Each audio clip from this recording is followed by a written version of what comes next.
esforço que Deus pede para nós, o único esforço que Ele pede para nós, romper barreiras para estar aos pés de Cristo.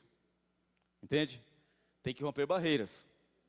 Ó, para vir aqui toda noite, tem que lutar contra tudo e contra todos.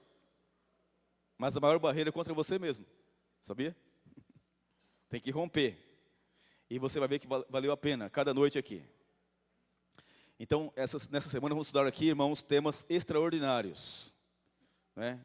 Vamos estudar aqui sobre o santuário terrestre, o santuário celeste, o ataque ao santuário celeste. Vamos tratar aqui sobre as 2.300 tardes e manhãs, a maior profecia da Bíblia, que é a espinha dorsal de todas as doutrinas bíblicas, é o santuário. E vamos tratar também sobre o juízo de Deus. Enfim, temos grandes temas para essa semana.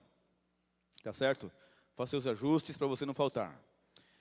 Cada noite aqui vamos ter uma escolinha para as crianças, uma atividade para os juvenis aqui dentro. Tá certo? Então pode trazer seus filhos sem problema. Mas antes de prosseguirmos aqui, eu queria dizer que não estamos sozinhos aqui, né? Nós temos aqui, né, 2 distritos envolvidos aqui. O distrito de Caetetuba, pastor Davi, e eu queria chamá-lo aqui, por favor, pastor Davi. E o distrito aqui de Atibaia, pastor Renato, poderia vir aqui. E eu queria chamar também aqui o Elielson e também o pastor Fagner, que estão trabalhando aqui.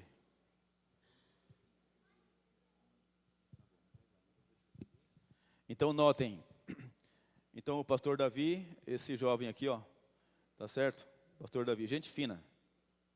Pastor Davi. É o jovem mais idoso aqui da noite. Mas é gente fina, pode ver. Né?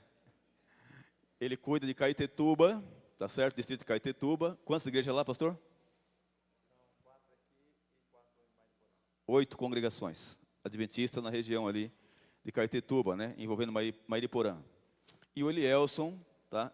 É o nosso instrutor bíblico da minha equipe, que está atuando ali junto com o pastor Davi, né? E com os missionários da igreja, tá certo? Ali dia e noite, correndo atrás das pessoas para ajudar a entender e conhecer o caminho de volta ao céu. Então você que é da região de Caetetuba, Mairiporã, você pode contar com Elielson, que está à disposição, e também com o pastor Davi e os missionários aí da igreja. Alguém já foi visitado pelo Elielson? Levanta a mão quem já foi visitado pelo Elielson. Olha aí, temos algumas pessoas. Então quem não foi visitado ainda, nessa semana vai ser visitado por ele, viu? Nessa semana ele vai bater na sua casa lá. E quando ele bater lá, você já sabe que é gente nossa.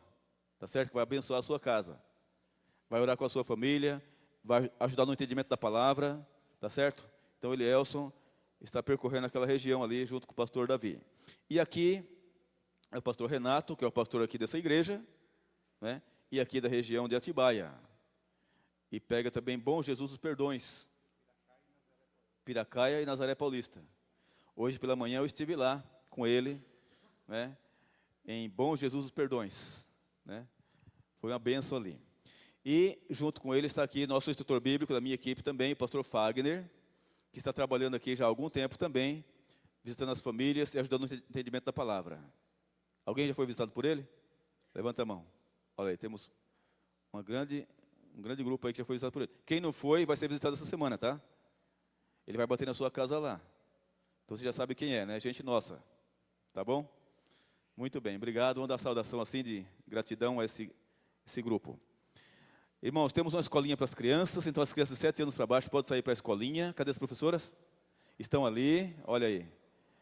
Os pais podem ficar tranquilos, as crianças estarão em boas mãos, aprendendo a linguagem delas, tá certo? Então, de 7 anos para baixo pode sair. Os juvenis, de 8 anos de idade para cima, permanecem aqui e tem uma atividade, que é a palavra-chave de cada noite. Os que anotarem direitinho a palavra-chave durante a semana, na sexta-feira vai receber um brinde, tá bom? Então coloque o seu nome no papel. E a palavra-chave de hoje é cordeiro. Então já escreve aí cordeiro. E cada vez que eu falar essa palavra durante a pregação, você vai fazer um risquinho, tá certo? Continua, fechou 5, continua. No final você vai entregar o papel e a caneta para a professora lá na porta. E aí então ela vai controlar para ver para quem vai dar o brinde na sexta-feira. Tá certo? Então, essa é a atividade para os juvenis durante a semana. A palavra-chave de cada noite. Hoje é cordeiro. Muito bem. Um outro recado importante, irmãos, é que sábado que vem, vamos encerrar essa semana com um grande batismo. Vai ser uma festa aqui bonita para a honra e glória de Deus. Então escuta, pode ser o seu batismo também. Ouça, batismo não é para as pessoas perfeitas. Escuta bem isso que eu estou falando aqui. Não tem ninguém perfeito aqui, ó. Tem alguém perfeito aqui? Então, não tem ninguém perfeito. Então, presta atenção, o batismo não é para as pessoas perfeitas. Não tem ninguém perfeito. O batismo é para quem? Para aqueles que aceitaram o perfeito, que é Jesus Cristo. E está disposto a caminhar com Ele até a morte, ou até a volta dEle. Então, se você for esperar ser perfeito para se batizar, você nunca vai se batizar. Porque nós só seremos perfeitos quando Jesus voltar e tirar de nós a natureza pecaminosa. Aí sim seremos perfeitos. Até lá, infelizmente, não. Entende? Então, não pense que você tem que estar perfeito para se batizar, porque não é assim. Tá? Outra coisa, batismo não é para as pessoas preparadas para o céu. Não tem ninguém preparado para o céu aqui. Todos nós estamos nos preparando. E o preparo leva uma vida inteira. Cada dia aos pés de Cristo. Cada dia aos pés de Cristo. E cada dia aos pés de Cristo. Entende? Então não tem ninguém preparado aqui. Então o batismo é para as pessoas que estão se preparando para o céu. Então o batismo não é nem o começo nem o fim. Faz parte do preparo. Faz parte do processo. Jesus falou assim, olha, quem crer e for batizado será salvo. Mas depois do batismo, se a pessoa não se agarrar a Cristo, se perde. Então o batismo não é nem o começo nem o fim. Está entendendo? Então, meus amigos, pode ser o seu batismo também. Estamos aqui para lhe ajudar. Tá bom? Temos que entrar no céu. Com a graça de Deus. Então, durante a semana, daremos maiores informações sobre o batismo. Mas se a sua ficha não foi preenchida ainda, fale conosco, tá bom? Para que possamos preencher a sua ficha de batismo, para que você também seja batizado. Muito bem. Vamos abrir a palavra? Abra a sua Bíblia.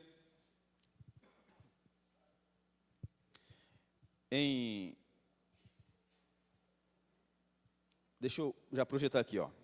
O tema de hoje, irmãos, é esse que está aqui na tela, olha. O santuário terrestre. Hoje vamos tratar desse assunto aqui. Então vamos abrir a Bíblia aí em Êxodo capítulo 25, versículo 8. Êxodo. Nós temos Bíblias aí, né? Na recepção. Foi entregue lá na recepção ou não? Quem tiver sem Bíblia, levanta a mão que temos nossa equipe entregando aí para você acompanhar a leitura. Êxodo 25, versículo 8. Temos Bíblia sobrando aí, tá? Para você acompanhar. Bem, agora, antes de ler o texto, olhe para cá um pouquinho, por favor. O tema de hoje, irmãos, está baseado em algumas perguntas.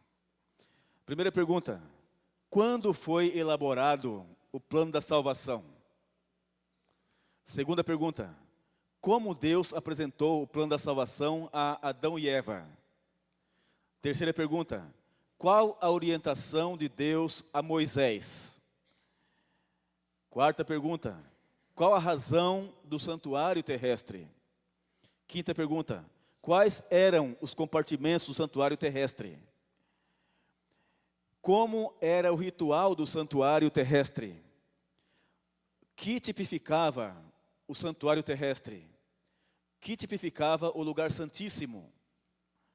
Quando o santuário terrestre encontrou o antítipo? O que aconteceu quando Cristo morreu na cruz? Então, nosso tema está baseado nessas questões. Então, você abriu aí em Êxodo capítulo 25, versículo 8. Agora você marca aí, deixa marcado aí, porque vamos voltar para esse texto aí. Mas, agora, a primeira pergunta é: quando foi elaborado o plano da salvação? Então, agora, deixa marcado aí Êxodo, e vamos para 1 Pedro, capítulo 1, verso 18 a 20. Mas deixa marcado aí, tá? Vamos voltar para cá. Primeira carta de Pedro, capítulo 1, verso 18. É bem no finalzinho da Bíblia, certo? Perto de Apocalipse. Primeira carta de Pedro, capítulo 1, versículo 18. Achou? Primeira carta de Pedro. Cadê nossa equipe que ajuda a abrir as Bíblias? Temos que já circular por aí, né? 1, verso 18.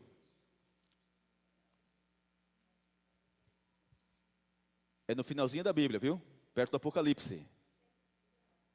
Deixa eu ajudar aqui na frente. Nossa equipe que ajuda a abrir as Bíblias, viu? Temos que circular.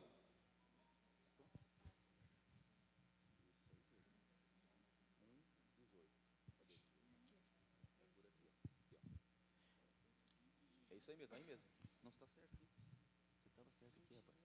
Aqui, ó. Aqui na segunda carta, ó. Você só vira um pouquinho aqui, ó. Aí, primeira carta, 1, 18. 18 está aqui, ó. Capítulo 1, verso 18, da primeira carta de Pedro. E essa pergunta, irmãos, é muito importante, né? Ó, quando foi elaborado o plano da salvação? Quando que Deus estabeleceu o plano da salvação? Veja aí, capítulo 1, verso 18. Diz assim, ó. Sabendo que não foi mediante coisas corruptíveis, como prata ou ouro, que fostes resgatados do vosso fútil procedimento, que vossos pais vos legaram, mas pelo precioso sangue, como de um cordeiro, sem defeito e sem mácula, o sangue de Cristo. Verso 20, conhecido com efeito, quando? Antes da fundação do mundo, porém manifestado no fim dos tempos por amor de vós. Paremos aí. Então, irmãos, diz que o sangue de Cristo foi conhecido quando? Quando? Antes da fundação do mundo. Então, notem, meus amigos, que o sangue de Cristo foi conhecido antes da fundação do mundo. Então, na eternidade, Deus já preparou o plano da salvação em Cristo. Então, o plano da salvação não aconteceu, irmãos, a partir da cruz. Antes da fundação do mundo, Deus estabeleceu o plano da salvação. E isso é interessante. E é importante sabermos disso. Agora que entendemos, irmãos, que o plano da salvação foi estabelecido antes da fundação do mundo, vem uma outra pergunta. Quando Deus apresentou o plano da salvação a Adão e Eva? Vamos ver agora. Agora você vai para Gênesis, capítulo 3.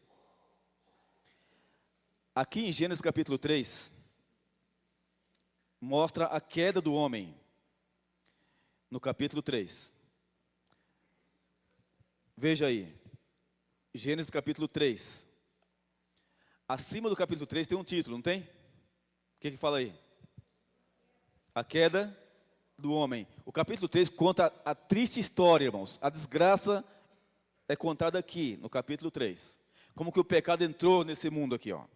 Agora, no capítulo 3, no versículo 7, olha o que aconteceu depois do pecado de Adão. Diz assim, ó. Abriram-se então os olhos de ambos. Está vendo? E percebendo que estavam nus, fizeram o quê? Cozeram folhas de figueira e fizeram cintas para si. Paremos um pouquinho aqui. Então Adão e Eva, depois que caíram em pecado, tiraram folhas de figueira e fizeram uma roupa para eles. Só que o problema deles não era externo, o problema era interno. Mas Adão, quando caiu em pecado, ele perdeu a santidade, perdeu a pureza e a moralidade. Ele perdeu a glória de Deus, quando Adão caiu em pecado. Ele adquiriu natureza pecaminosa.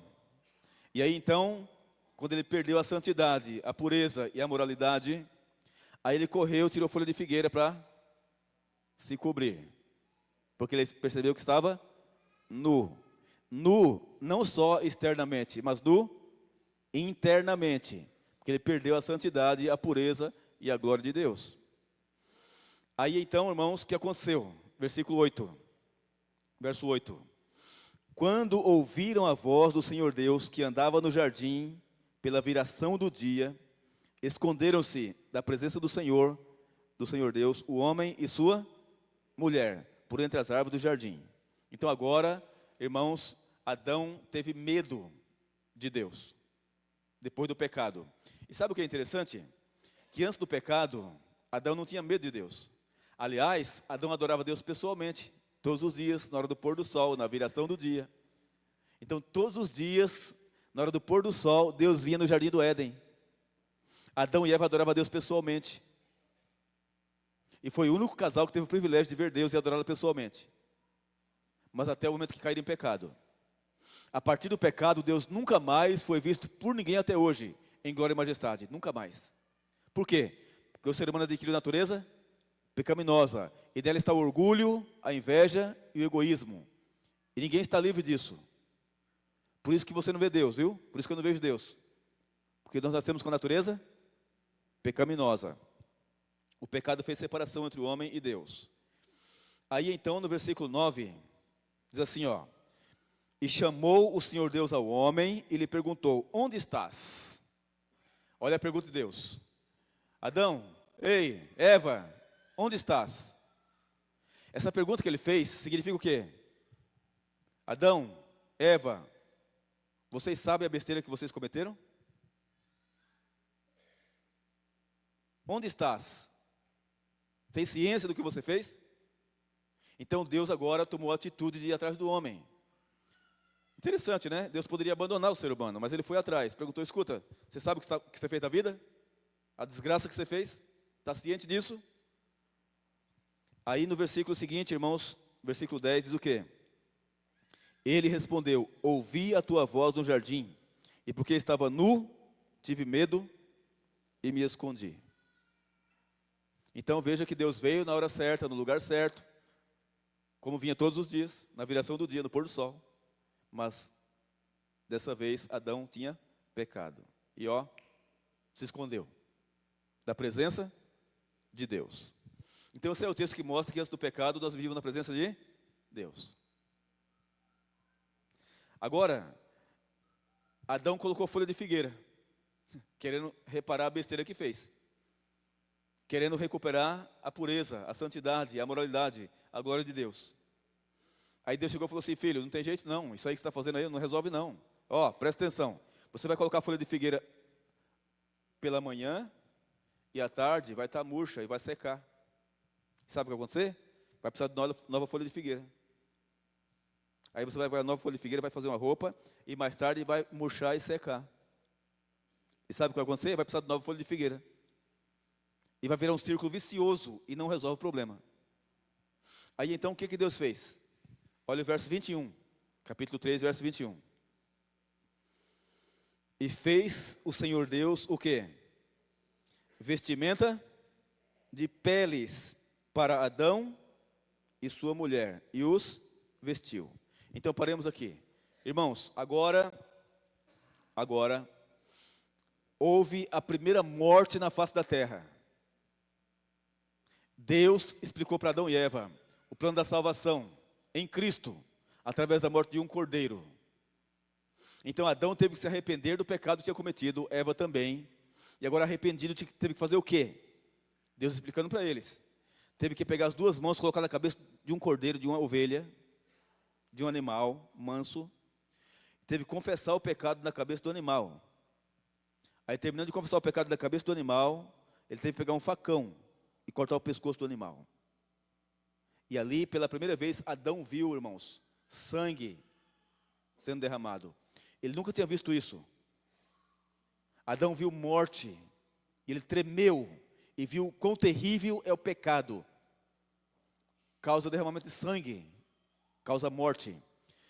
E aí Deus explicou, está vendo esse cordeirinho, Adão? Esse cordeirinho aqui, que recebeu sua culpa e morreu em seu lugar. Esse cordeirinho representa o Messias, Jesus, que um dia vai vir a esse mundo aqui, ó, para reparar a besteira que você fez, para salvar a humanidade.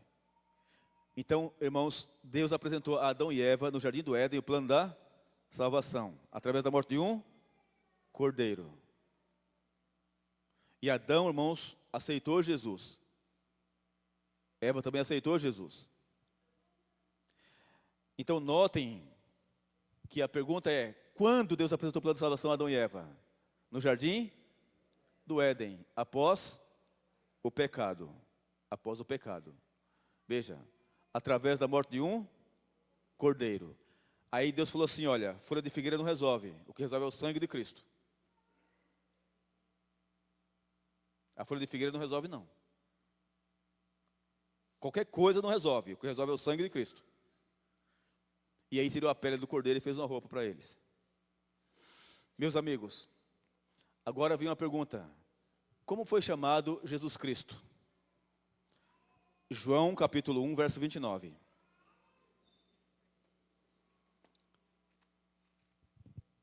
Evangelho de João, capítulo 1, verso 29. Olha o que João Batista falou quando viu Jesus. Evangelho de João, capítulo 1, verso 29. João.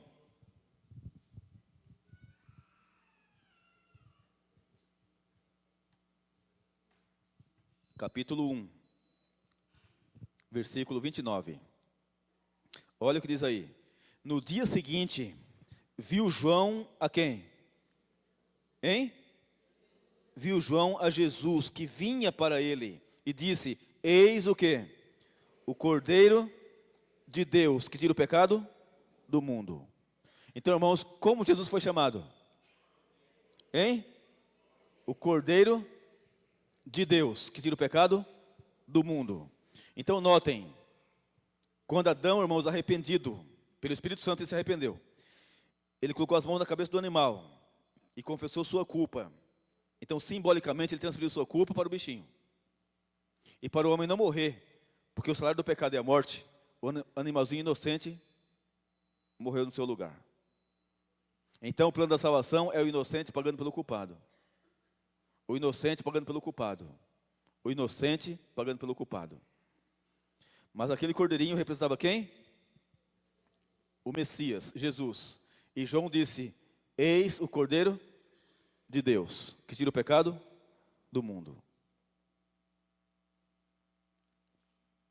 Então Jesus é o Cordeiro de Deus, que tira o pecado do mundo. Veja, em Apocalipse 13, verso 8, vamos ler esse texto aí. É muito interessante o que fala aqui, ó, e você vai agora entender profundamente. Apocalipse 13, aqui fala da besta do Apocalipse. E aqui fala quem é que vai seguir a besta, né? Mas o detalhe aqui é sobre o sangue de Cristo, veja.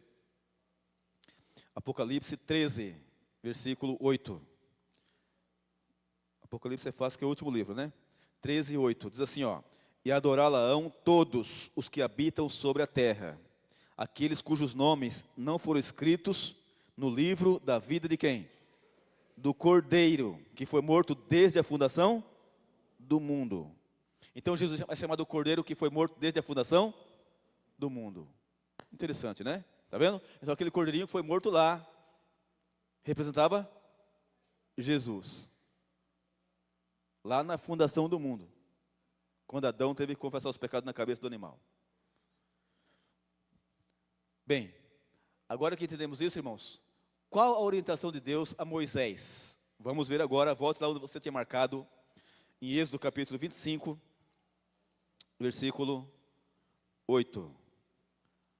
Êxodo 25, verso 8. Aqui, irmãos, no capítulo 25, verso 8, de Êxodo, olha a orientação que Deus deu para Moisés. Ele disse assim, olha, e me farão o quê? Um santuário. Para quê? Para que eu possa habitar no meio deles. Então notem que Deus, então irmãos, em Êxodo 25, verso 8, disse, e me farão um santuário. Deus pediu, me faça um santuário, para que eu possa habitar, não é? Para que eu possa habitar no meio do meu povo. Agora, então Deus pediu a Moisés, faça um santuário. Só que Deus não falou assim, Moisés, faça do jeito que você achar que deve. Não. Olha o versículo 9. Olha o verso 9. Segundo tudo o que eu te mostrar, para quê? Para quê? Para modelo do tabernáculo e para o modelo de todos os seus móveis, assim mesmo o fareis. Então Deus mostrou para ele o modelo. Escuta, e não só mostrou o modelo, Deus mostrou os móveis, e Deus deu as medidas, como Moisés deveria fazer. Então Deus mostrou o santuário do céu para Moisés. E falou: Moisés, está vendo isso aqui? Estou vendo, Senhor. Então é para fazer desse jeito aqui. Só que na terra você vai fazer com as medidas que eu vou dar. Então, meus amigos, veja, conforme o modelo do santuário celestial, mostrado por Deus. Agora veja, a palavra modelo aí, sabe que o Antigo Testamento foi escrito em hebraico, né? Em hebraico. O Novo Testamento, em grego. E em hebraico, a palavra usada para modelo é tavnit. E escreve tabnit. Essa é a palavra usada para modelo no hebraico. E essa palavra tavnit vem do verbo baná, que significa algo real, tridimensional. Ajuste como mediação entre o terrestre e o celeste. É como uma maquete. Então Deus mostrou para Moisés o santuário do céu. Disse: Moisés, está vendo isso aqui? Estou vendo, é para fazer desse jeito aqui, ó. Olha agora o 25, verso 40. Dá uma olhadinha no verso 40. 25, verso 40. Diz assim, ó: Vê, pois, que tudo faças segundo o quê? O modelo que te foi mostrado no monte. Então Deus mostrou. Ele viu o santuário do céu. É para fazer desse jeito aqui. Aí, irmãos, Deus agora explicou detalhes de como deveria fazer o santuário. Então veja aqui, ó. Veja. Então, quais eram os compartimentos do santuário terrestre? Então tinha o pátio, tinha também o lugar santo, tinha o lugar santíssimo, que tinha, o que tinha nos compartimentos? O que tinha no pátio? O que tinha no lugar santo? O que tinha no lugar santíssimo? Então veja, no pátio tinha o altar de sacrifícios. O que mais? Uma pia ou uma bacia com água. Veja, ainda no lugar santo tinha a mesa com 12 pães em cima, tinha um castiçal com 7 lâmpadas e o altar de incenso, que pertencia ao Santíssimo, porém ficava no lugar santo. Veja, agora o que tinha no Santíssimo lugar? Tinha a Arca da Aliança. Agora o que tinha dentro da Arca da Aliança? Tinha as 2 tábuas de pedra com os 10 mandamentos, que Deus escreveu com o seu dedo e entregou para Moisés. Então os 10 mandamentos estavam dentro da Arca da Aliança. Tinha também o maná, um pote com o maná, que era o pão que Deus mandou do céu para o seu povo durante o deserto, até chegar em Canaã. E tinha também a vara de Arão, que floresceu, que indicava o governo de Deus. Bom, então isso, né, tinha dentro do lugar santíssimo. Mas o que é que tinha em cima da arca? Em cima da arca tinha o propiciatório, com 2 querubins de ouro. Então a tampa da arca é chamada de propiciatório. Tinha 2 querubins de ouro em cima dessa tampa, dessa arca. Agora, o que é o Shekinah? Era ali, no meio dos 2 querubins, que Deus se manifestava. Uma luz misteriosa aparecia no meio dos 2 querubins, não é? Então ali tinha uma manifestação da presença de Deus. Bem, agora vamos ler na Bíblia isso aqui. Tá certo? Vamos ler na Bíblia. Então vamos agora, irmãos, para o capítulo 40, versículo 18. Êxodo mesmo, tá? Só o capítulo 40, versículo 18 e 19. Capítulo 40, verso 18 e verso 19. Êxodo 40, verso 18 e 19. Achou? 40, verso 18. Olha o que está escrito aí. Moisés levantou o quê? O tabernáculo, e pôs as suas bases, e armou as suas tábuas, e meteu nele as suas vergas, e levantou as suas colunas. Verso 19. Estendeu a tenda sobre o tabernáculo, e pôs a coberta da tenda por cima, segundo o Senhor ordenara a Moisés. Então o santuário era uma tenda, tá certo? Uma tenda, coberto com lonas. Lona é modo de falar, né?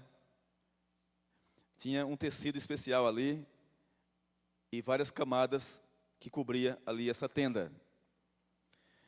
Aí veja agora, irmãos, o versículo 22.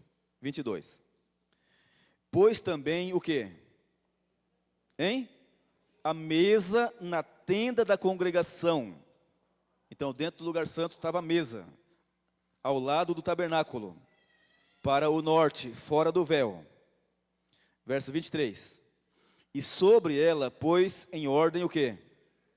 Os pães da proposição, perante o Senhor, segundo o Senhor ordenou a Moisés. Então, você está vendo aqui que no lugar santo do santuário tinha a mesa com 12 pães, né, em cima.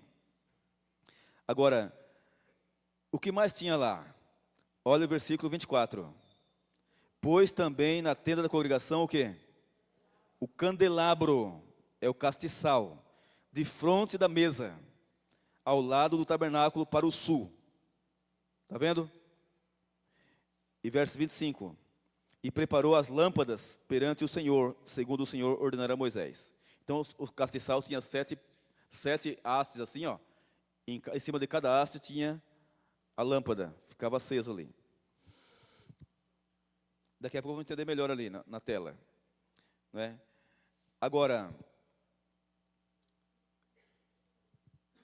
veja o versículo 26. Verso 26. Olha, isso. Aí diz assim, ó. Pôs o quê? O altar de ouro na tenda da congregação, diante do véu. E acendeu sobre ele o quê? O incenso aromático, segundo o Senhor ordenara a Moisés. Então perceba que no lugar santo tinha 3 coisas.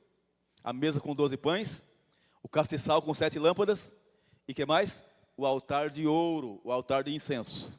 Estava no lugar santo. Esse altar de ouro pertencia ao Santíssimo, mas ficava no lugar santo. Você já vai entender por quê. Agora, irmãos, veja o capítulo 40, versículo 20. Verso 20. O que tinha no lugar santíssimo? Olha o verso 20. Tomou o testemunho e o pôs aonde? Na arca. O testemunho, o que é? Os 10 mandamentos. Pôs na arca. E meteu os varais na arca. E pôs o propiciatório aonde? Em cima da arca, que era a tampa. Está vendo? Aí diz aqui, ó, introduziu a arca aonde? No tabernáculo. E pendurou o véu do reposteiro. E com ele cobriu a arca do testemunho, segundo o Senhor ordenara a Moisés. Ou seja, o que dividia o lugar santo do lugar santíssimo era o quê? Um véu grosso, trançado com fios de ouro. Então quem estava no lugar santo não podia enxergar o lugar santíssimo, porque tinha um véu que separava, um véu grosso, trançado com fios de ouro. E nesse véu tinha desenhado querubins, anjos querubins estavam desenhados nesse véu. Agora, o que mais havia do lugar santíssimo? Veja o verso 24 e verso 25. Veja, desculpe. O verso 24 já lemos, né? Ou não?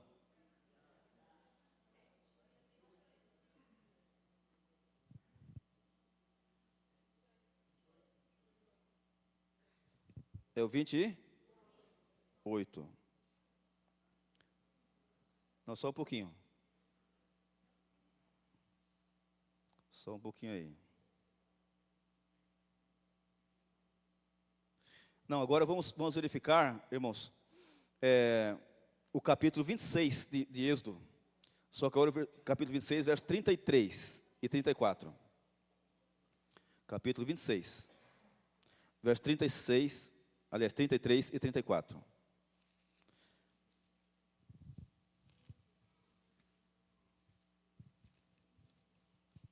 Vinte e seis, 33. E também o verso 34. Diz aqui, ó. Pendurarás o véu debaixo dos colchetes e trarás para lá a arca do testemunho, para dentro do véu. O véu vos fará separação entre o santo lugar e o santo dos santos, ou o santíssimo lugar. Então tinha um véu grosso que separava o lugar santo do lugar santíssimo, ou o santo dos santos. Agora, veja o que está escrito em Hebreus, lá mais para o final da Bíblia. Hebreus capítulo 9, verso 3, 4 e 5. Hebreus 9, verso 3. Carta aos Hebreus, capítulo 9, versículo 3.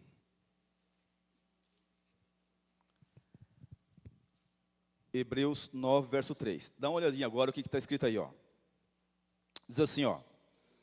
Hebreus está no finalzinho da Bíblia aí, né? Mais para o final da Bíblia. 9, verso 3. Achou? Hebreus 9, verso 3. Vamos aguardar que tem alguns encontrando aí.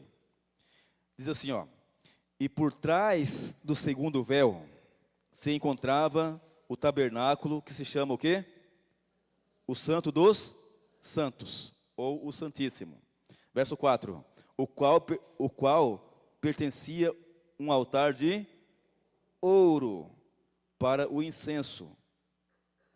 Então o altar de ouro ficava no lugar santo, mas pertencia ao Santíssimo. E no Santíssimo tinha o que mais? A arca da aliança, totalmente coberta de ouro, na qual estava uma urna de ouro, contendo o quê? O maná. E que mais? O bordão ou a vara de Arão, que floresceu. E que mais? E as tábuas da aliança, ou seja, os 10 mandamentos. Então, dentro da arca tinha 3 coisas. Um pote com o maná, a vara de Arão, que floresceu, e as tábuas de pedra com os 10 mandamentos. Dentro da arca. Agora, por que tinha essas coisas dentro da arca? Da aliança? Porque o lugar santíssimo do santuário terrestre representava, irmãos, o trono de Deus. É o lugar santíssimo do santuário celestial, onde está o trono de Deus. E é interessante que ao redor do trono de Deus, a Bíblia fala que tem anjos querubins.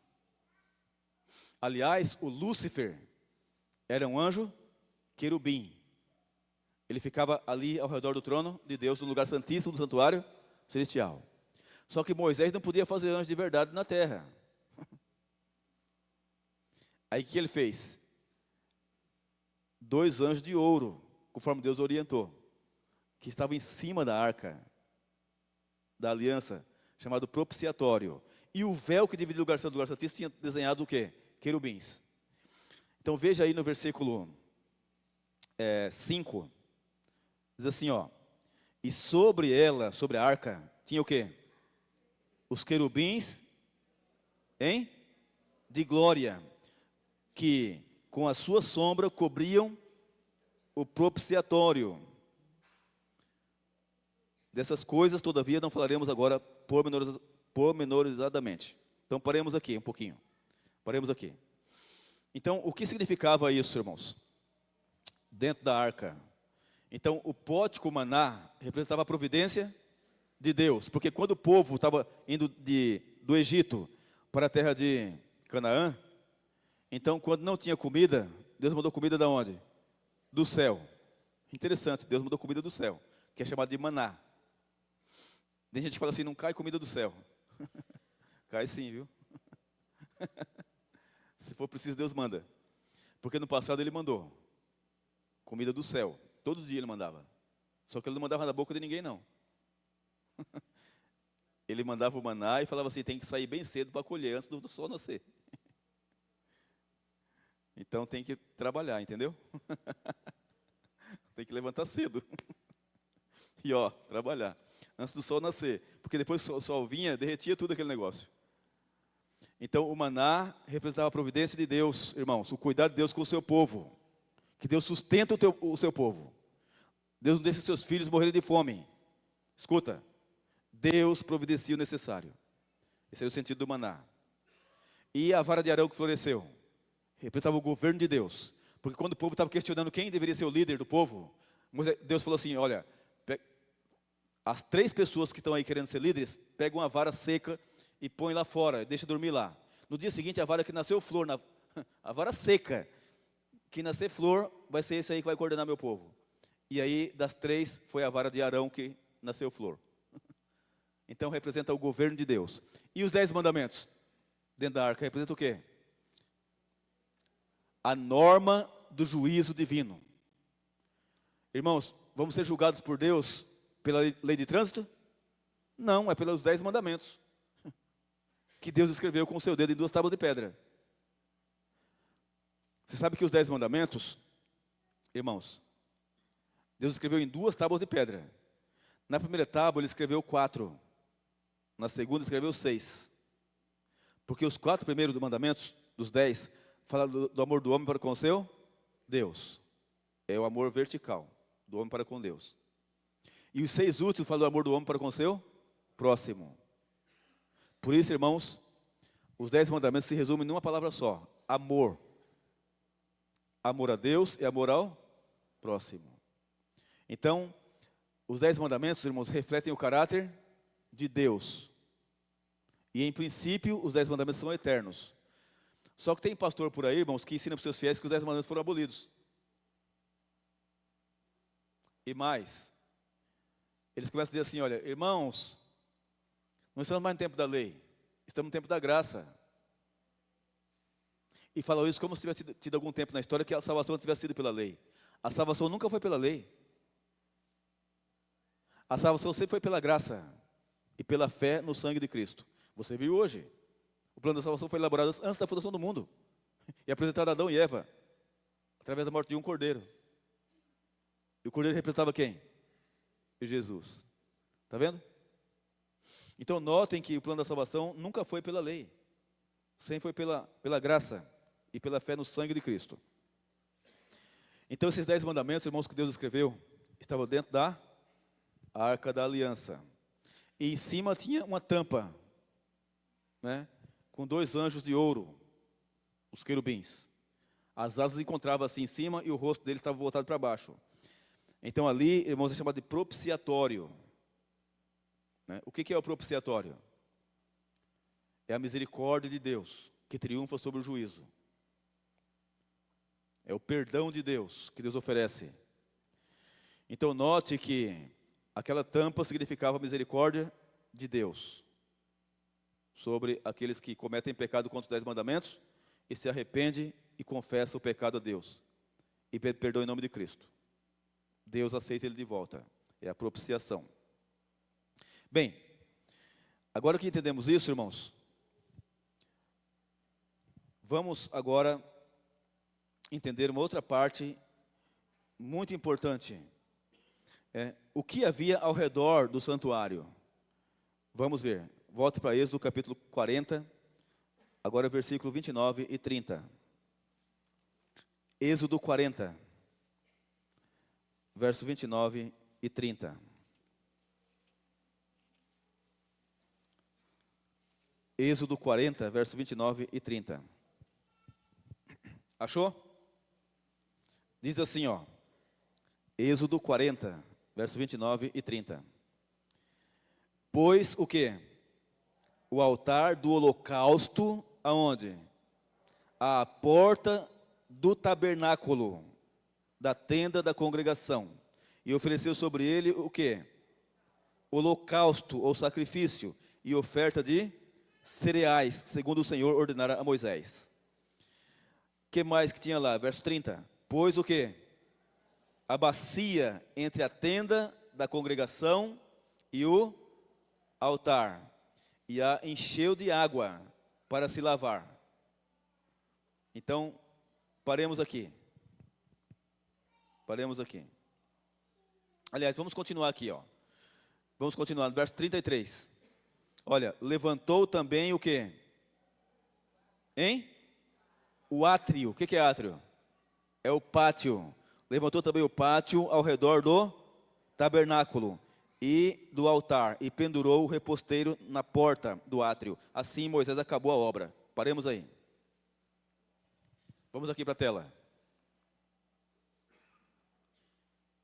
Então aqui está, irmãos, o pátio. Aqui está o pátio do santuário. Aqui está a entrada, que tinha uma cortina aqui, ó. Agora, aqui está o lugar, aqui está o santuário.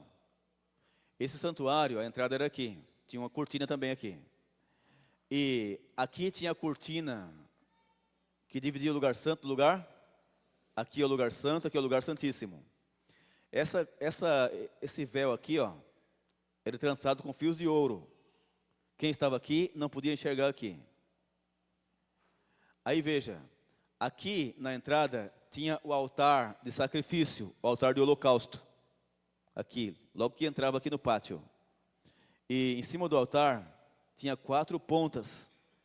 Então aqui em cima é que era queimado o cordeiro. Veja, aqui estava a pia, ou a bacia com água, ali no pátio, na entrada. Aí entrando no lugar santo, tinha a mesa com 12 pães. E do outro lado tinha o castiçal, o candelabro, que ele tinha então 7 pontas. E em cima tinha um bojo com azeite e aqui ficava aceso dia e noite esse castiçal. Ele não se apagava, dia e noite ficava aceso. E esse fogo que tinha aqui, ó, não era fogo comum. É um fogo que Deus mandou do céu. Que tinha que manter ele sempre. Um fogo que Deus mandou do céu.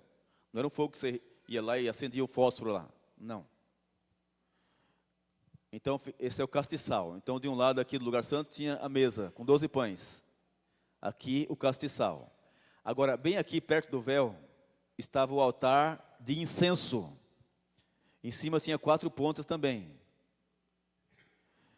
E aqui em cima se queimava o incenso. Aqui.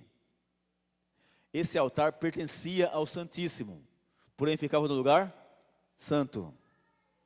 E aqui quando queimava o incenso aromático, a fumaça subia por cima do véu e entrava no lugar santíssimo.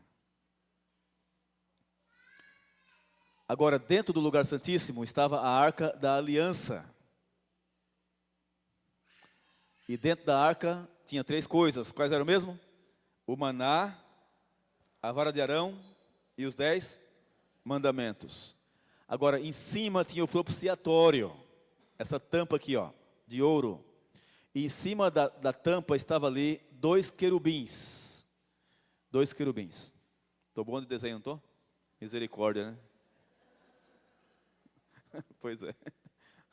Mas dá para entender, né? Parece coisa de criança. Pois é. Mas aqui em cima, irmãos, então tinha 2 querubins. As asas ficavam encontradas em cima e o rosto voltado para baixo. Né? Bem, agora você teve uma visão agora do que nós lemos. Como que era o santuário. Agora veja, tudo isso aqui tinha significado. Então vamos entender isso aqui. Aqui está o pátio, aqui está o lugar santo e aqui está o santíssimo lugar. Era assim o santuário. Mas para você ter uma visão melhor, aqui está. Então essa tenda aqui, ó, era o santuário. Aqui está o pátio. Aqui está o altar de sacrifício, né? E aqui, mais aqui que não dá para ver, mas está a bacia e aqui está a entrada do lugar santo. E aqui era dividido em 2 compartimentos, o santo e o santíssimo. Então aqui você vai ver ele aberto. Aqui está o altar de sacrifício. Aqui está a pia com água. Entrando aqui, ó, aqui estava a mesa com 12 pães. Aqui o candelabro, o castiçal, com 7 lâmpadas acesas. Aqui o altar de incenso, perto do véu. E abrindo o véu aqui você vê a arca da aliança. Em cima da arca, o propiciatório com os querubins. Né? Esse santuário, ele era móvel. Conforme o povo de Deus se deslocava de um lugar para o outro, desmontava, levava isso e depois montava de novo. E aí o povo acampava ao redor, ó, em barracas, tá vendo? Em ordem. As 12 tribos, os desbravadores entendem melhor isso aqui. Né? Porque os desbravadores aí têm acampamento, né? Com as suas barracas e tudo mais. Então notem, aqui está a entrada, aqui o altar de sacrifício. E aqui está o santuário dividido em 2 compartimentos, o Santo e o Santíssimo. Né? Muito bem. Agora que nós entendemos isso, irmãos, vamos compreender o sentido de tudo isso. Não é? O sentido de tudo isso. Veja, o ritual, né?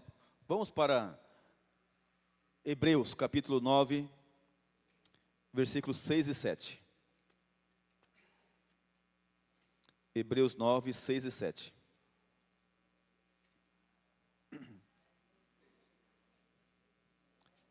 Hebreus 9, versos 6 e 7.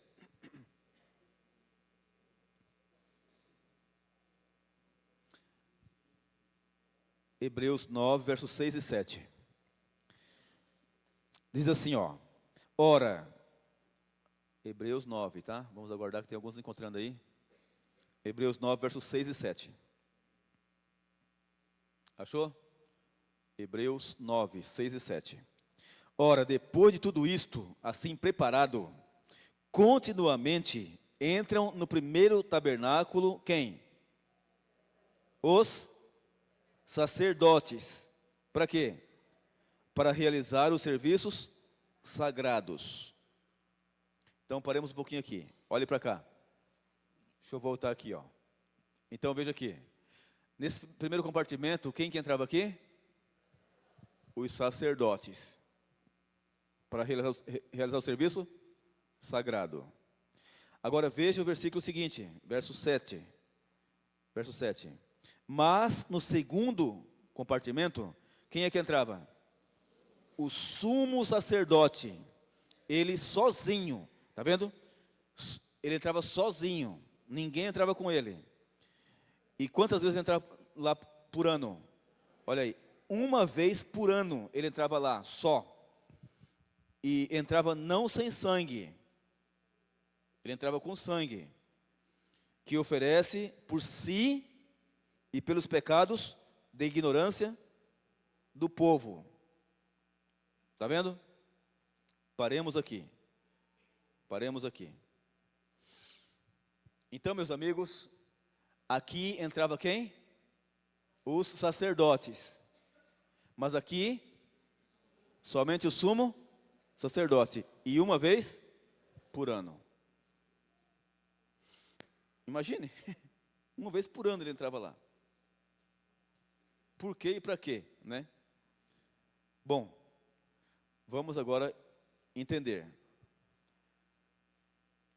Irmãos, o pecador, quando se arrependia, Deus disse: se você se arrepender dos seus pecados pelo Espírito Santo, você deve pegar um cordeiro.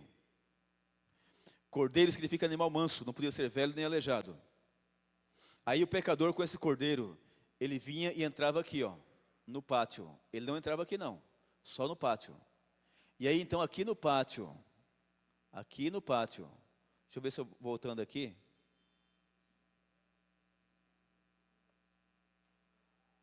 Bom, vamos aqui mais para frente, que talvez tenha uma figura melhor aqui. Aqui.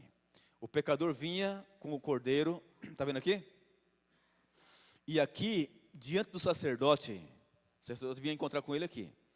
Diante do sacerdote, ele arrependido tinha que colocar as duas mãos na cabeça do animal, confessar seus pecados. Aí, terminando de confessar os pecados na cabeça do animal, o sacerdote dava um facão para ele. E ele próprio tinha que pegar o cordeiro e, cortar o pescoço. E o sangue espirrava. Aí o sacerdote aparava esse sangue numa vasilha. Aí depois, o sacerdote pegava o resto do cordeiro e queimava em cima desse altar aqui, Aí derramava um pouco de sangue aqui na base do altar. Aí ele se lavava aqui nessa bacia e entrava no lugar santo com o sangue do cordeiro. Aí aqui dentro ele fazia um ritual com o sangue. O que ele fazia? Veja aqui. Deixa eu voltar aqui. Ele chegava aqui, diante desse véu aqui, com sangue na vasilha. Aí ele colocava os dedos assim, dentro do sangue, na vasilha. E então, ele salpicava, assim, na direção do véu e no chão. Depois pegava o polegar, enfiava no sangue e passava aqui,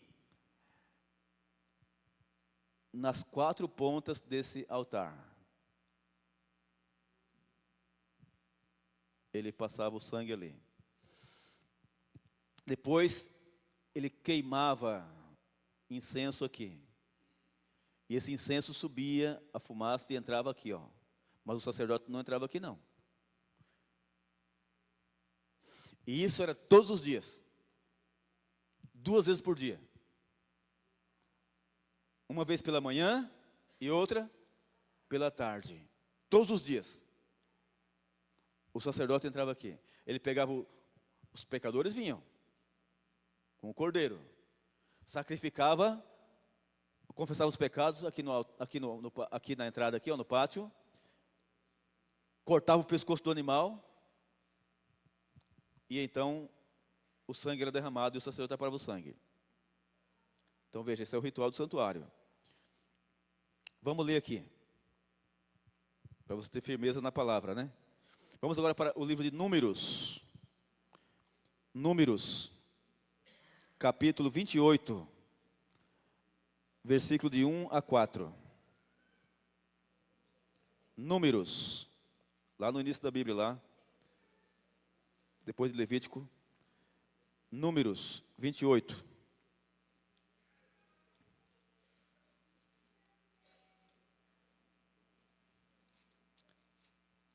Olha o que está escrito aí. Números capítulo 28, versos de 1 em diante. Diz assim, Números. Disse mais o Senhor a Moisés: dá ordem aos filhos de Israel, e dize-lhes: da minha oferta, do meu manjar, para as minhas ofertas queimadas, do aroma agradável, tereis cuidado, para mas trazer ao seu tempo determinado. Verso 3. Di-lhes: esta é a oferta queimada que oferecereis ao Senhor dia após dia.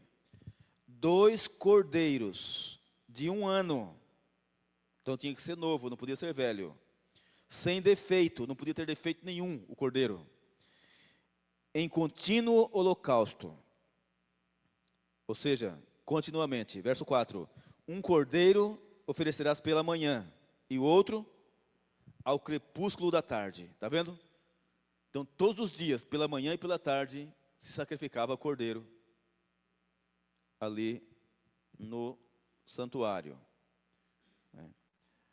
Agora veja, irmãos, Levítico, que fica antes de Números aí, no capítulo 4, verso 2. Volta um pouquinho aí, Levítico 4, 2.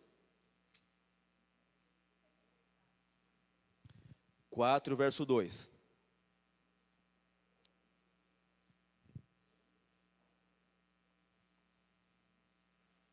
Do 2 em diante.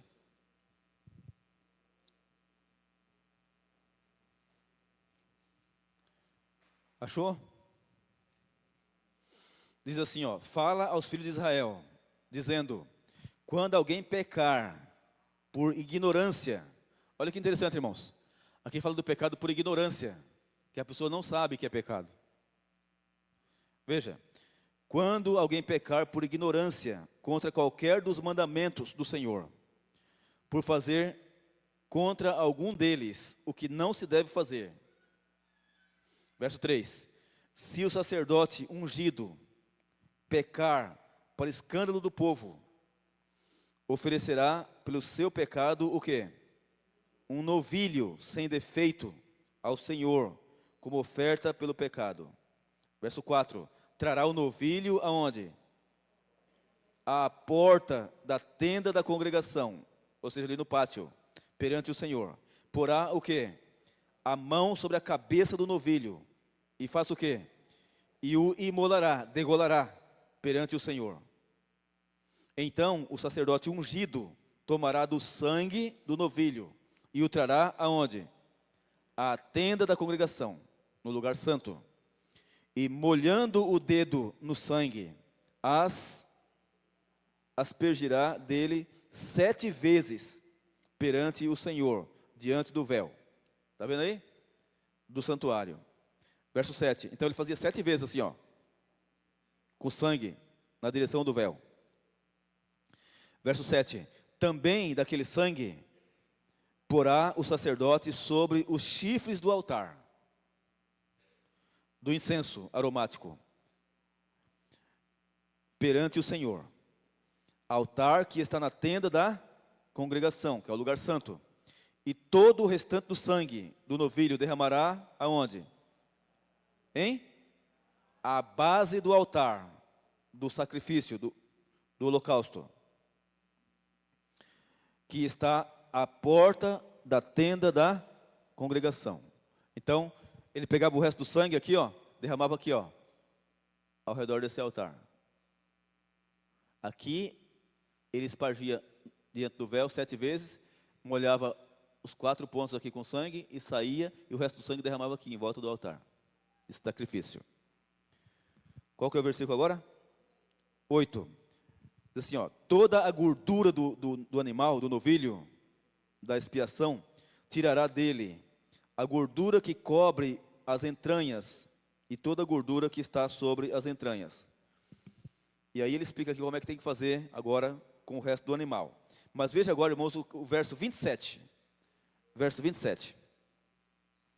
Diz assim, ó, verso 27. Aí mesmo, 4, verso 27.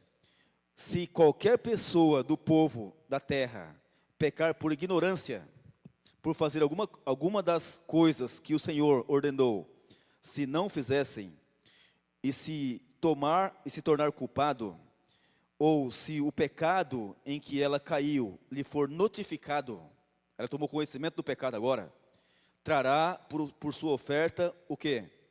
Uma cabra sem defeito, pelo pecado que cometeu. E porá a mão sobre a cabeça da oferta, pelo pecado, e imolará, degolará, no lugar do holocausto. Então o sacerdote com o dedo tomará do sangue da oferta e o porá sobre os chifres do altar, do holocausto. E todo o restante do sangue derramará onde? A base do altar. Está vendo? E tirará toda a gordura, como se tira a gordura do sacrifício pacífico. O sacerdote a queimará sobre o altar, como aroma agradável ao Senhor. E o sacerdote fará expiação pela pessoa, ele será perdoada. Então, paremos aqui, irmãos. Paremos aqui. Vejam. Agora, entendemos o ritual do santuário. Eu fiz questão de ler tudo aqui, porque o tema de amanhã exige base, e a base é essa aqui. Então, notem. Tudo isso aqui, irmãos, até aqui, ó, até aqui, até o véu, tudo isso aqui apontava para Cristo. Apontava para Cristo.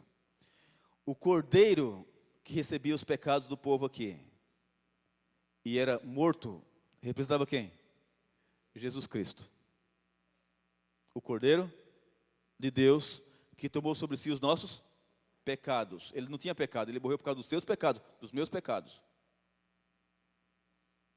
Então preste atenção que antes de Cristo, o homem oferecia o cordeiro, até que Deus ofereceu o cordeiro. Porque Jesus é o cordeiro de Deus, que tira o pecado do mundo. Esse altar significava o Calvário, a cruz do Calvário, onde Jesus foi crucificado.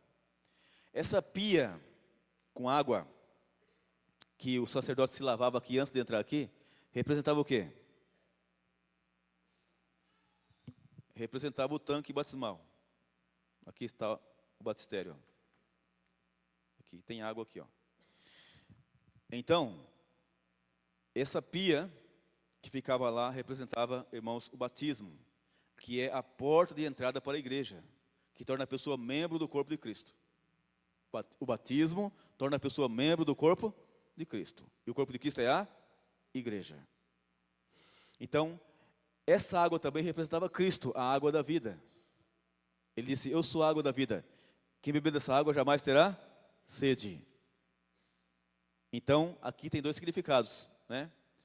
Aqui representa o batistério e também representa Cristo, a água da vida.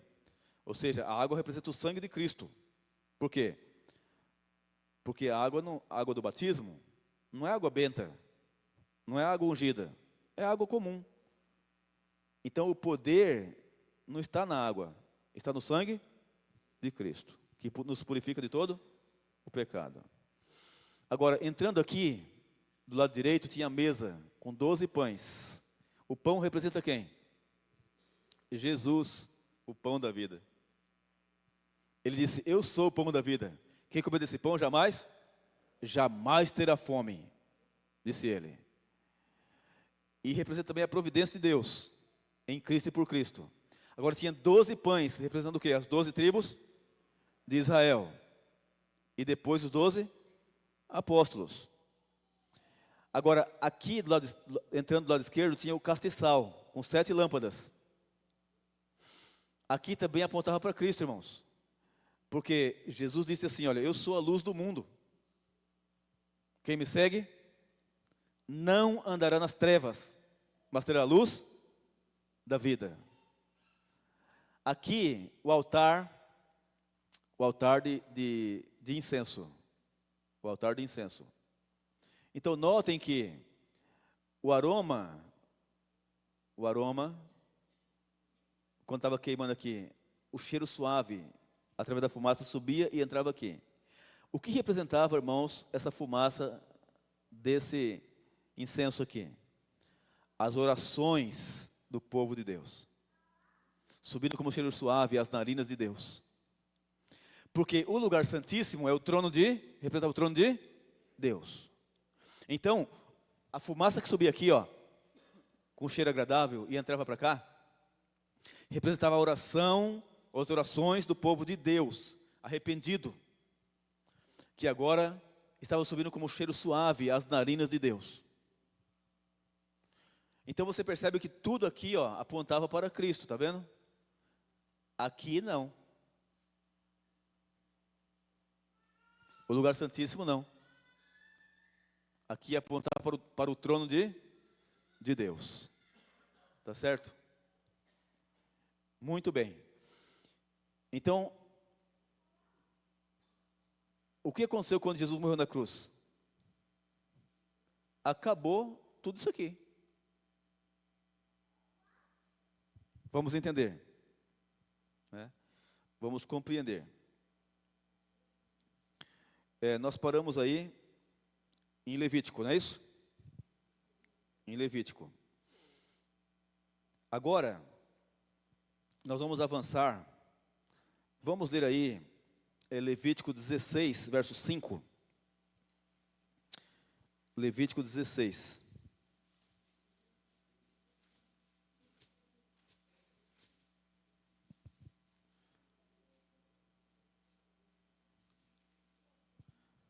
Aliás, não vamos para o verso 5 direto não, vamos ler um pouquinho antes aí.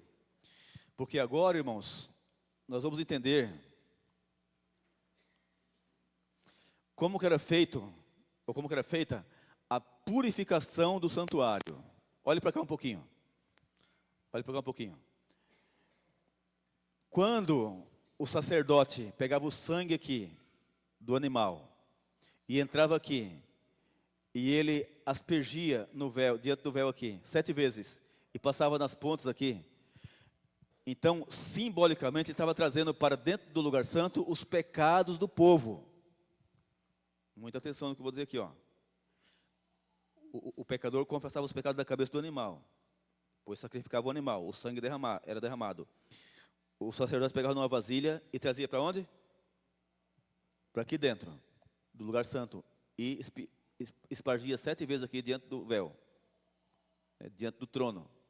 Depois passava o sangue aqui nessas pontas aqui, que apontava para o céu. Então, ele pegava os pecados do povo aqui no pátio e trazia para dentro do lugar santo, através do sangue. Todos os dias, sangue, todos os dias. Então, os pecados estavam sendo acumulados aqui dentro, pelo sangue. E aqui, as orações do povo subindo ao trono de Deus. O povo pedindo misericórdia, perdão. Aí, uma vez por ano, vinha quem? O sumo sacerdote. Para entrar aonde? No Santíssimo. Escutem. E esse sumo sacerdote vinha para fazer a purificação do santuário, que estava contaminado com os pecados do povo, através do sangue que era levado para dentro do lugar santo. Então, repetindo, uma vez por ano tinha a purificação do santuário. Quem fazia isso? O sumo sacerdote. Aí, como é que ele fazia a purificação do santuário? Ele entrava no lugar santo e no lugar santíssimo. Vamos ver como é que era agora. Capítulo 16. Versículo, vamos ler a partir do verso 2 aí. Então disse o Senhor a Moisés: dize a Arão, teu irmão, que não entre no santuário em todo o tempo, para dentro do véu, diante do propiciatório, que está sobre a arca, para que não morra. Porque aparecerei na nuvem sobre o propiciatório. Então Deus falou o quê? Olha, avisa o sumo sacerdote, que não é para ele entrar de qualquer jeito aqui não. Porque se ele entrar aqui, ele vai morrer. Irmãos, aqui ó, não podia entrar de qualquer jeito. Então o sumo sacerdote se preparava o ano todo para entrar aqui. Deus falou assim, avisa que se entrar aqui de qualquer jeito vai morrer. Porque eu apareço ali. E ele aparecia aqui no meio dos 2 querubins, ó. Era o Shekinah, uma luz misteriosa, aparecia aqui, ó, no meio dos 2 querubins. Era a presença de Deus. Se entrasse ali de qualquer jeito, morria. É o que ele está falando aqui, ó. Agora veja o versículo, qual é agora? 3. Ó, entrará Arão no santuário com isto. Então o que ele tinha que fazer para entrar lá? Ele pegava um novilho, um cordeiro, para oferta pelo pecado. E que mais? E um carneiro para holocausto. Então note que ele pegava um novilho e um carneiro. Agora, ele se vestia de uma veste especial. Olha o verso 4. Vestirá ele a túnica de linho sagrada. Terá as calças de linho sobre a pele. Cingir-se-á com o cinto de linho e se cobrirá com a mitra de linho. São estas as vestes sagradas. Banhará o seu corpo em água e então as vestirá. Verso 5. Da congregação dos filhos de Israel tomará 2 bodes para oferta pelo pecado e um carneiro para holocausto. Então o que ele fazia? Pegava 2 bodes e um carneiro. Aí então, no versículo 4 diz assim, ó: Arão trará o novilho da sua oferta pelo pecado e fará expiação por si e pela sua casa, pela sua família. Paremos aqui no verso 6. Irmãos, então ele pegava ali, irmãos, o novilho, ó, e ele então, ele confessava seus pecados na cabeça desse animal aí, ó. Ele matava por ele e pela sua família, porque ele não podia entrar lá de qualquer jeito. Se ele entrasse lá de qualquer jeito, ele morria na hora. Então, antes dele entrar lá, ele sacrificava um cordeiro em seu favor e em favor da sua família. Aí pegava o sangue desse cordeiro, para entrar com o sangue lá no lugar santo e no lugar santíssimo. Aí o que mais que ele fazia? Olha aí, versículo 7 agora. Também tomará ambos os bodes, os dois bodes, e os porá perante o Senhor, à porta da tenda da congregação, ali no pátio. Lançará sorte sobre os dois bodes. Então ele fazia um sorteio. Uma para o Senhor e a outra para o bode emissário. Então ele fazia um sorteio. Um seria sacrificado para o Senhor, representando Cristo. Escutem. O outro não. O outro era o bode emissário. Verso 9. Arão fará chegar o bode sobre o qual cair a sorte para o Senhor e oferecerá por oferta pelo pecado. Então, esse bode que representava Jesus Cristo, que foi sorteado para Jesus Cristo, era sacrificado. O sangue era derramado pelo povo. Porque, irmãos, quando o sumo sacerdote ia fazer a purificação no santuário, escutem, todo o povo de Deus ficava em jejum, e oração, e contrição, porque era dia de purificação no santuário, dia do juízo. Porque quando o sumo sacerdote saísse do lugar santíssimo, acabasse o ritual ali da purificação, quem não tivesse confessado os pecados e matado um cordeiro em seu favor durante o ano, morreria na hora, onde quer que estivesse. O negócio era tremendo, era o dia do juízo. Então, ele matava um cordeiro, aliás, um bode, sacrificava em prol do povo que ainda estava lá em contrição e naquele dia não podia ir no santuário. Ninguém podia ir lá. Então, se alguém se arrependesse ainda enquanto ele estava lá dentro, tinha perdão por causa que ele matava um cordeiro em favor do povo. Verso 10. Mas o bode sobre que cair a sorte para bode emissário será apresentado vivo perante o Senhor, para fazer expiação por meio dele e enviá-lo aonde? Ao deserto, como bode emissário. Então esse segundo bode, irmãos, que era o emissário, ele não era sacrificado. Ele era enviado vivo para o deserto, para morrer de fome e sede. Vamos entender já já. Veja o verso 11. Veja o verso 11. Arão fará chegar o novilho da sua oferta pelo pecado, e fará expiação por si e pela sua casa, e imolará, ou degolará o novilho da sua oferta pelo pecado. Então ele matava o novilho por ele. Tomará também de sobre o altar o incensário cheio de brasas de fogo diante do Senhor, e 2 punhados de incenso aromático, bem moído, e o trará para dentro do véu. Então ele pegava o incensário, irmãos, para entrar dentro do véu, lá no lugar santíssimo, com muita fumaça. Por quê? Porque ele não podia, irmãos, olhar para o Shekinah. Então a fumaça cobria isso aqui, ó. A fumaça. Aí diz aqui no verso 13, ó. Porá incenso e fogo perante o Senhor, para que a nuvem do incenso cubra o quê?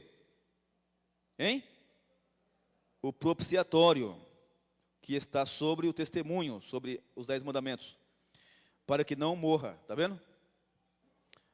Aí verso 14, tomará do sangue do novilho e com o dedo o aspergirá sobre a frente do propiciatório. Então agora ali na frente da arca e diante do propiciatório, aspergirá quantas vezes? 7 vezes do sangue, e com o dedo, aliás, aspergirá 7 vezes do sangue com o dedo. Agora veja, irmãos, o versículo 15.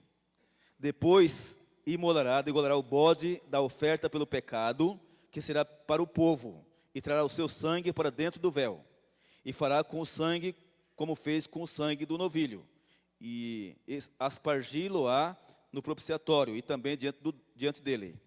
Assim fará expiação pelo santuário, por causa do quê? Hein? Verso 16, olha aí.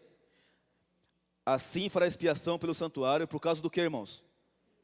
Das impurezas dos filhos de Israel, do povo de Deus, e das suas transgressões, das suas desobediências, e de todos os seus pecados. Da mesma sorte fará pela tenda da congregação, que está com eles no meio das suas impurezas. Nenhum homem estará na tenda da congregação quando ele entrar, para fazer propiciação no santuário, até que ele saia, depois de feita a expiação por si e pela sua casa, e por toda a congregação de Israel. Agora, irmãos, veja o que está escrito aqui, olha.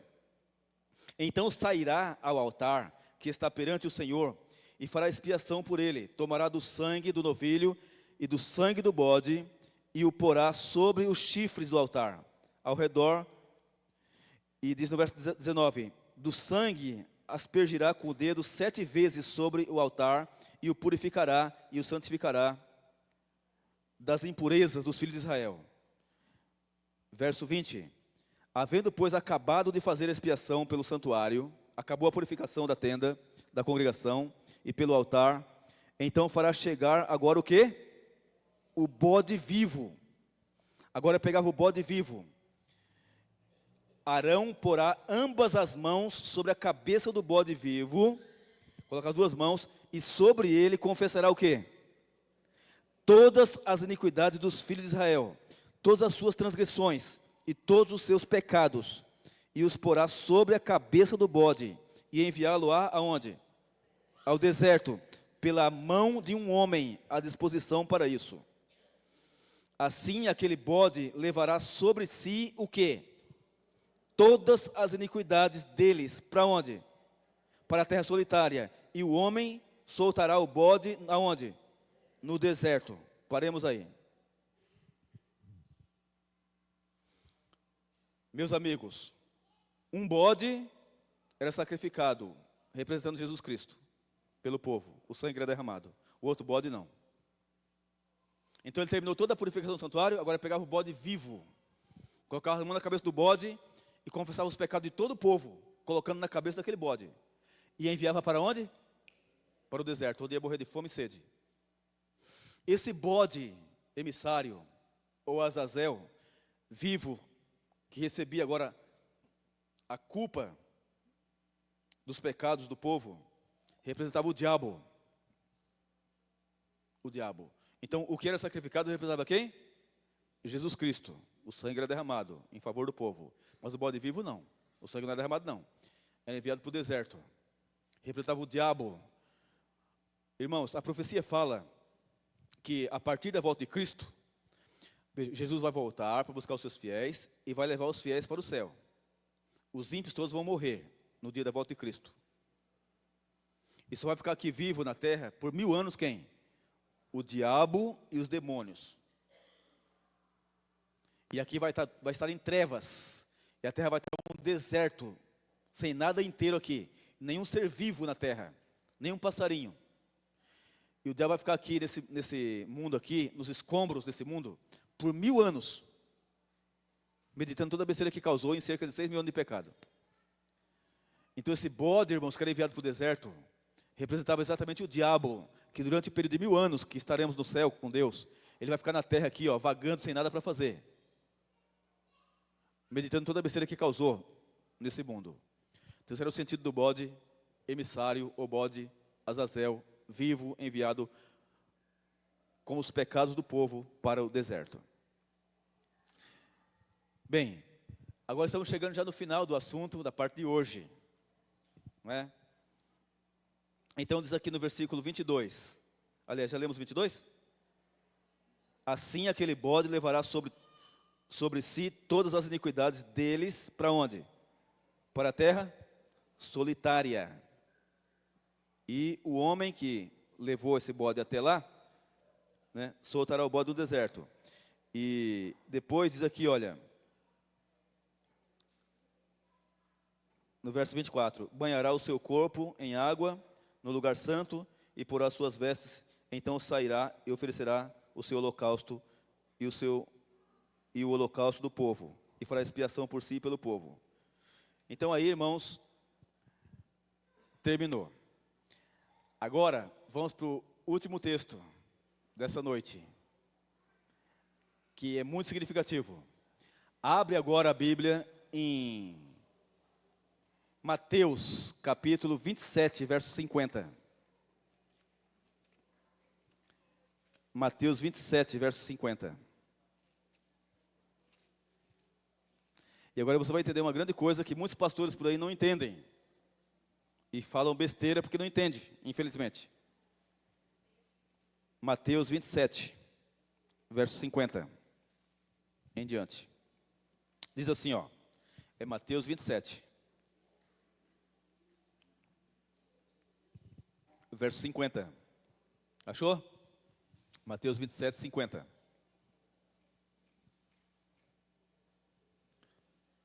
Esse é um texto muito significativo para nós. Olha aí. E Jesus, clamando outra vez, com grande voz, entregou o Espírito. Morreu na cruz. Aí veja o verso 51 agora. 51. E eis que o véu do quê? Do santuário se rasgou em duas partes, de alto a baixo. Tremeu a terra e federam-se as rochas. Paremos aí. Irmãos, aqui. Quando Jesus morreu na cruz, escuta. Ele morreu na sexta-feira. Que horas? Às 3 da tarde, na hora do sacrifício. Era a hora que fazia o sacrifício no santuário. Porque era de manhã e à tarde, certo? O sacrifício. Então, na hora do sacrifício da tarde, 3 horas da tarde, foi que Jesus morreu. Ele foi crucificado às 9 da manhã e morreu às 3 da tarde. Na sexta-feira. E quando ele morreu, disse que esse véu aqui grosso, trançado com fios de ouro, se rasgou sozinho, sem ninguém pôr a mão. E se rasgou de alto a baixo. Mostrando que não foi nenhum ser humano que fez isso. Foi o próprio Deus. Rasgou de alto a baixo. O que significa isso? Que isso aqui era um tipo de Cristo. E agora o tipo encontrou o antítipo. Ou seja, aquilo que apontava para Cristo se cumpriu. O cordeiro que era morto era um tipo de Cristo. Aí encontrou agora o antítipo, que é Cristo. Se cumpriu a profecia, Cristo veio. Cristo veio. Cristo veio como estava profetizado. O cordeiro de Deus. E quando morreu na cruz, o véu se rasgou, dizendo que isso aqui, ó, acabou. Agora, a partir de Cristo, quando a pessoa se arrepende dos seus pecados, pelo Espírito Santo, ele deve fazer a confissão dos pecados a quem? A Deus o Pai. E pedir perdão em nome de quem? De Jesus Cristo. Agora você não precisa mais matar cordeiro, mas precisa aceitar o cordeiro de Deus em seu favor.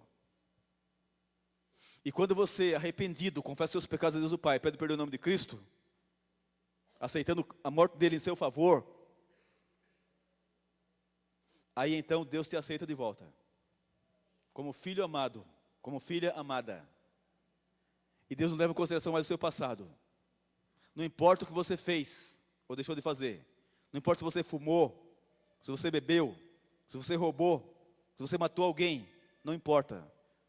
Se você se arrepender e arrependido confessar os pecados a Deus o Pai, aceitando o sacrifício de Cristo em seu favor, Deus te aceita de volta. E Ele chama você de santo a partir daí. Então, irmãos, é impressionante o que Deus faz. A profecia fala assim, ó, se confessarmos nossos pecados, Deus é fiel e justo para quê? Para nos perdoar e nos purificar de toda a injustiça. Perdoar é aceitar a pessoa de volta. E purificar é pegar uma coisa suja e torná-la limpa.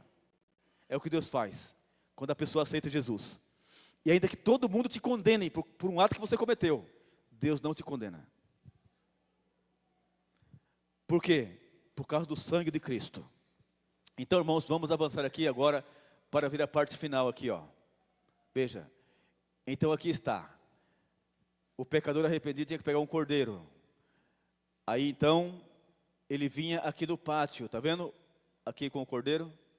Aí então ele se ajoelhava e colocava as duas mãos na cabeça do animal. Confessava os seus pecados. Terminando, o sacerdote dava um facão para ele. E o próprio pecador tinha que cortar o pescoço do animal. O sacerdote parava numa vasilha o sangue. Depois entrava no santuário para fazer o ritual com o sangue. Veja. Então, irmãos, o sangue de Cristo salva. Veja, quase todas as coisas se purificam com sangue. E sem derramamento de sangue não há o quê? Remissão de pecados. Sem derramamento de sangue não há remissão de pecados. Então notem, irmãos, que o santuário, o relacionamento da purificação. Veja aqui, ó. Então o sangue sozinho não possuía qualquer poder salvífico. Porque é impossível que sangue de touros e de bodes remova pecados.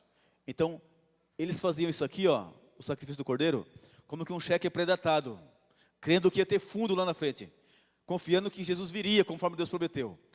Porque o sangue do animal não tinha poder.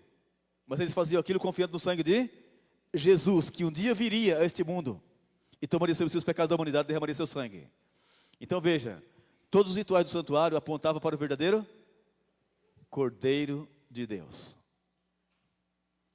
Veja, irmãos, no dia seguinte, viu João a Jesus que vinha para ele e disse: eis o Cordeiro de Deus, que tira o pecado do mundo. João 1:29. Então, diariamente, o sacerdote entrava onde?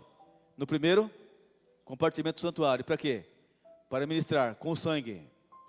Anualmente, uma vez por ano, no dia da reconciliação, no dia da expiação com Deus, o sumo sacerdote entrava no segundo compartimento, como você vê aqui, o sumo sacerdote, aqui, diante da arca, né, para fazer a purificação do santuário.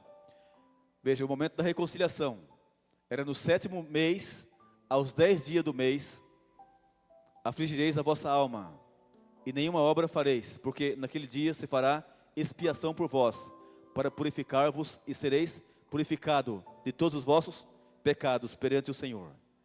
Então era dia de exame de consciência, um dia de autoexame. O povo ficava aqui, ó, em jejum e oração, ó, nesse dia da purificação do santuário, né? Porque se alguém dentro do povo de Deus não tivesse confessado seus pecados durante o ano e matado o cordeiro, e durante o tempo que o sumo sacerdote estava lá dentro, ele não se arrependeu, quando o sumo sacerdote terminava o seu ritual, vinha a pessoa, onde quer que estivesse, morria na hora. Então a misericórdia era um ano. Todo ano tinha o dia da expiação, da purificação. Então o dia da expiação era o dia de decisão final sobre o pecado, né? Quando o sumo sacerdote entrava no lugar santíssimo. Então durante o ano a pessoa recebia perdão, e assim sua culpa era figurativamente transferida para onde? Para o santuário, através do sangue aqui, ó, que era derramado do cordeiro, e levado para dentro do santuário. E aí então tinha que fazer a purificação. E aí então pegava 2 bodes, não é? Como você vê aqui, como já lemos. E aí lançava sorte sobre eles. Um era sorteado para representar Jesus Cristo, o outro, o diabo, né? Então um era ilustração de Jesus, que era sacrificado, o sangue era derramado, né? E o outro representava Satanás, né? O bode que não era sacrificado, mas recebia os pecados simbolicamente e era mandado para o deserto. Agora, por que era necessário um segundo bode? O bode emissário representava o diabo, Satanás. Veja, o sangue de Cristo não faz expiação pela parte de responsabilidade e culpa de Satanás. O sangue de Cristo nos purifica de todo pecado, mas não salva o diabo, que o diabo não aceita.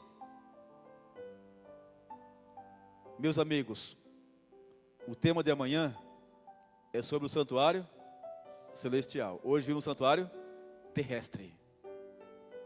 Amanhã é o santuário celestial. Então aqui está, Cristo é o Cordeiro de Deus. Quando ele morreu na cruz, acabou o quê? O sacrifício de animais. Só que tem pastores por aí que falam o quê? Quando ele morreu na cruz, acabou os 10 mandamentos. Olha, irmãos, que coisa louca. E hoje você está entendendo, quando ele morreu na cruz, acabou o quê mesmo?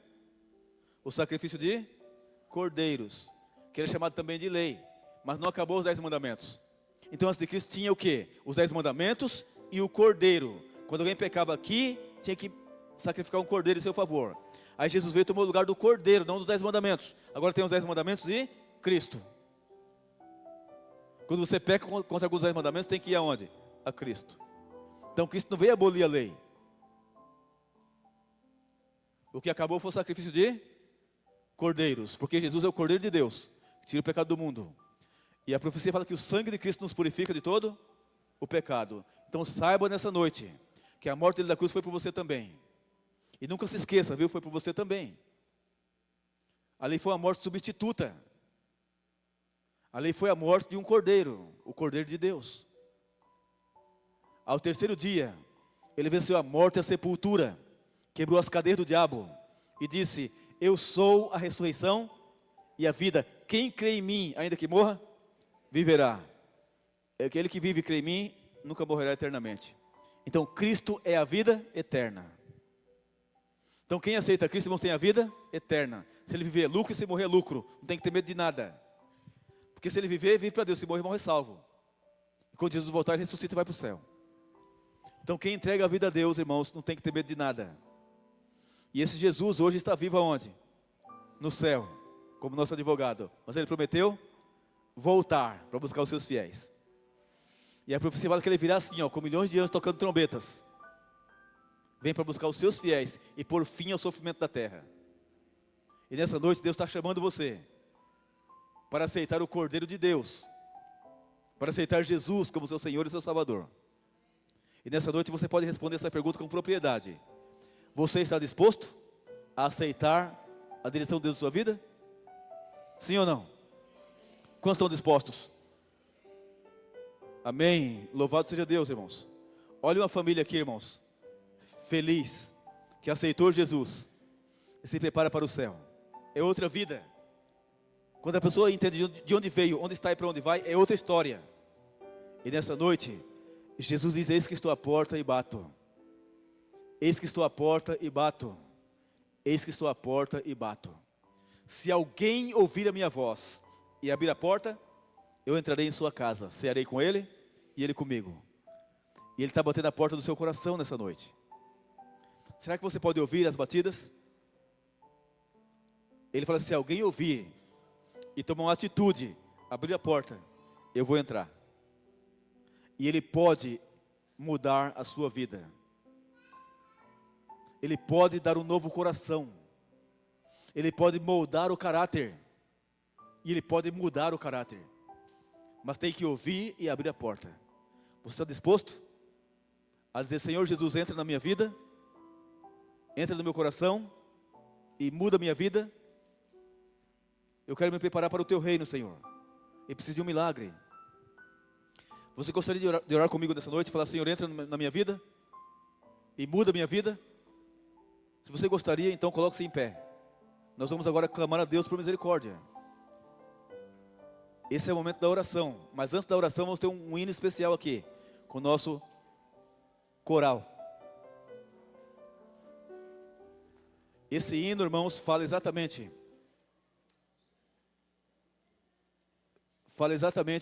do que nós lemos hoje na Bíblia. Ouça esse hino, um hino maravilhoso.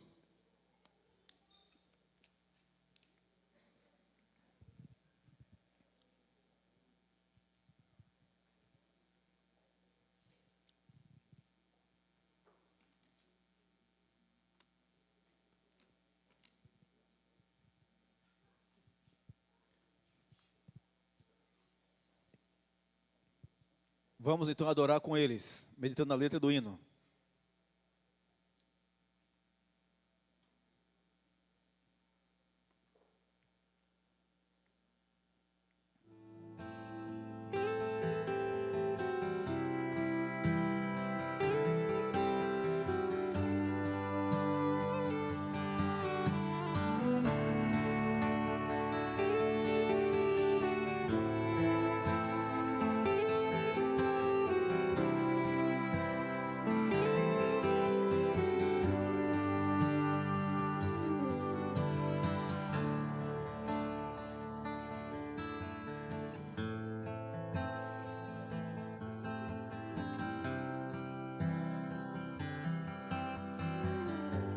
Amém. Esse é o nosso Jesus Santo.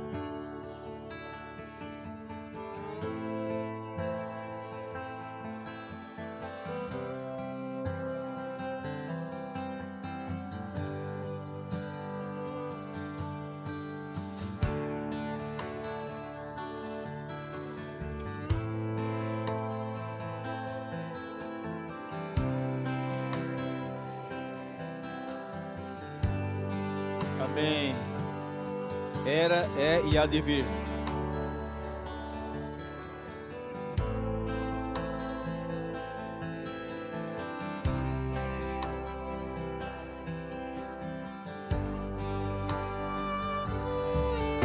Amém. Esse é o desejo de Deus. Esse é o chamado de Deus, para que adoremos a Ele e sirvamos a Ele e guardemos seus mandamentos por amor a Cristo.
Bendito seja Deus. Nós vamos orar, mas eu queria chamar aqui a Bruna, antes da oração. Pode vir aqui, Bruna, por favor. Irmãos, Deus está operando em cada coração. Veja, pode vir aqui, Bruna. A Bruna, irmãos, aceitou Jesus, né? Pode subir aqui, Bruna. Parabéns, viu, Bruna? Essa é a melhor decisão da vida, viu? Você vai experimentar paz e felicidade, viu? Porque essa paz que Deus dá é uma paz interior, que ninguém pode tirar de você, sabe? É a certeza do perdão e da salvação do sangue de Cristo, entende? Você vai experimentar felicidade, né? Ela tomou a decisão de se batizar, irmãos. Amém? E o batismo dela vai ser amanhã. Você vai ver amanhã o batismo dela aqui, né? Da Bruna, parabéns, viu, Bruna? E nós vamos orar, né? Eu chamei ela aqui representando os demais que temos aqui, que também já tomaram a decisão pelo batismo, né?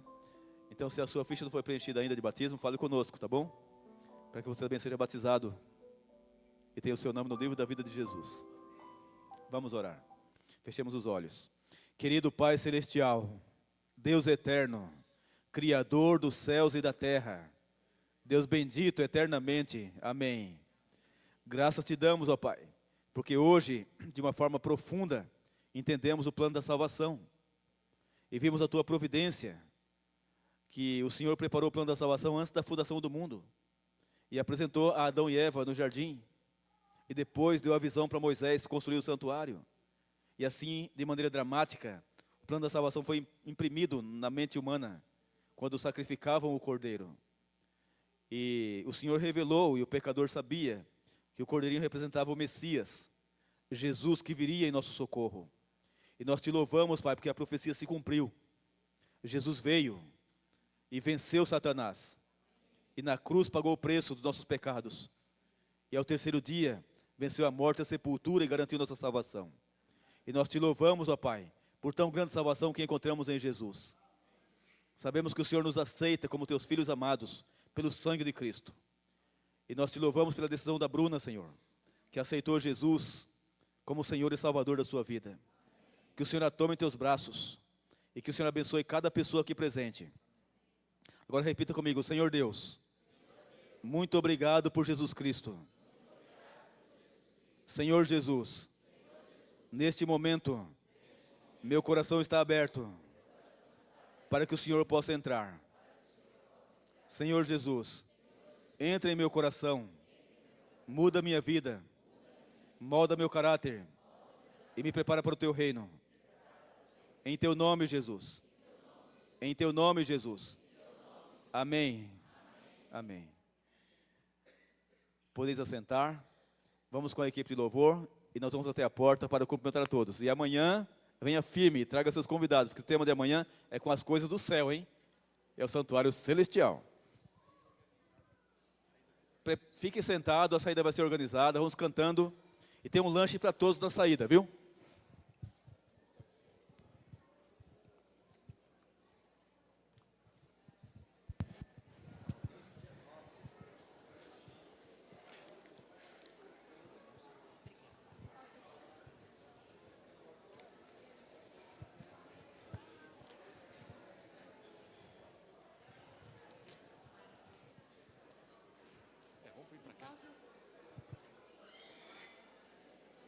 Em paz eu vou. Vamos juntos?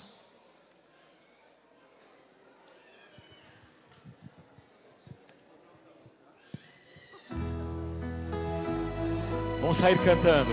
Obrigado por sua presença. Obrigado pela participação. Amanhã tem mais, hein? É só o começo.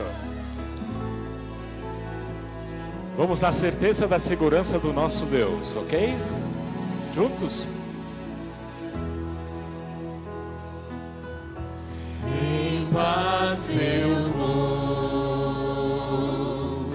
ouvir a voz de Deus. Em paz eu vou, estou feliz, achei abrigo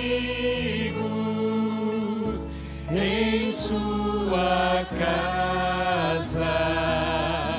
Em paz eu estou com meu Jesus.